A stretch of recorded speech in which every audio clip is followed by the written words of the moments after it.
দেখুন, ভাঙচুর করার হুমকি দেওয়াতে যদি থানায় অভিযোগ হয়, তাহলে ভাঙচুর হলে কি হয় সেটা একবার দেখার ইচ্ছা আছে।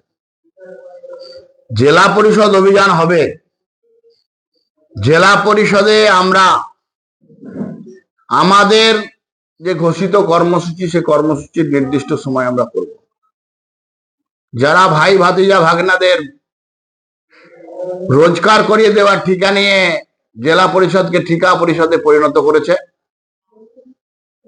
এবং মানুষের অধিকারকে যারা ক্ষুণ্ণ করছে, বীরভূমে সনাতনী সমাজ যাদের বাড়িতে সন্ধ্যা বেলায় তুলসী তলায় প্রদীপ জ্বলে, তাদের অধিকারকে হনন করছে, শুধুমাত্র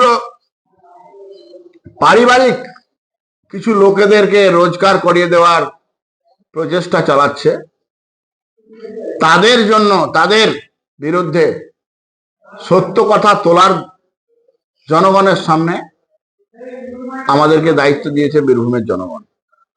আমরা পশ্চিম বাংলার সজাগ জাগ্রত বিরোধী রাজনৈতিক দল, সেই কারণে আমরা বলবো, আমরা মানুষের হয়ে আমাদের কণ্ঠস্বর।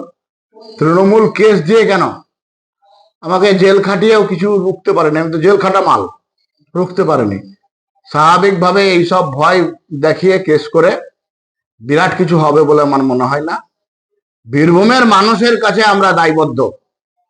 যারা বীরভূমের মানুষের অধিকার ক্ষুণ্ণ করছে, আজকে বীরভূম জেলাতে প্রত্যেকটা প্রধানমন্ত্রী সড়ক যোজনার রাস্তা ওয়ারেন্টি থাকা সত্ত্বেও, 5 বছরের ওয়ারেন্টি থাকা সত্ত্বেও কন্ট্রাক্টরদের কিছু বলতে পারে না। ভাই জান কেন? কারণ একটাই, 14, 15, 16% আগেই কেটে নিয়েছে, স্যালামি নিয়েছে। স্বাভাবিকভাবে ঠিকাদারদের কাছে মাথা বিক্রি করে দিয়েছে টাকা নিয়ে, সেই জন্য বলতে পারে না।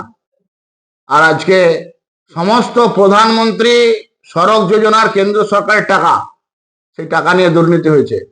15 ফিনান্সের যে কাজ হয়েছে, সেই কাজ নিয়েও কোশ্চেন মার্ক আছে। সেই নিয়ে আমাদের বিভিন্ন সময় যা করার, আমরা আগামী সময় সেটা করব, এখন আপনাদের মাধ্যমে বলছি না।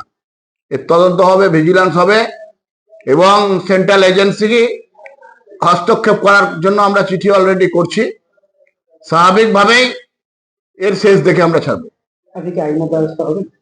কোনো আইনের দ্বারস্থ হওয়ার দরকার নাই, আমরা জনগণের দ্বারস্থ হবে। আমরা জনগণের প্রতি দায়বদ্ধ। যখন সময় আসবে তখন সোজা রাস্তা দেখাবো। হ্যাঁ, সেটা তো যেটা আছে সিস্টেম, সেই সিস্টেমের মধ্যে আমাকে যেতেই হবে।